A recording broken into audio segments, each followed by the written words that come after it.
Arestado sa Davao City ang isang lalaking umaming tulak ng shabu at marijuana.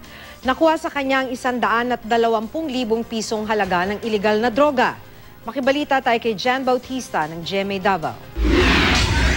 Matapos ang ilang araw na pagmamanman, naglunsad ang pulisya sa Davao City ng buy-bust operation laban sa isang Archibald Ortega. Base sa impormasyong nakalap ng pulis, tulak umano ng shabu at marijuana si Ortega. Positibo siyang nabilhan ng shabu ng asset ng pulisya. Nakuha sa kanya ang 11 pakete ng shabu at 1 pakete ng marijuana. Nagkakahalaga ang mga ito ng 120,000 piso. Tagtaon na po natin igis surveillance ni o na-report sa tuwang niabot na natong ibaybas kanina. Inamin naman ni Ortega na nagtutulak siya ng iligal na droga at gumagamit rin daw siya ng shabu.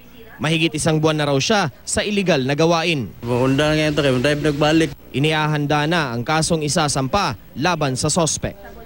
Jan Bautista, Nagbabalita, Pilipinas.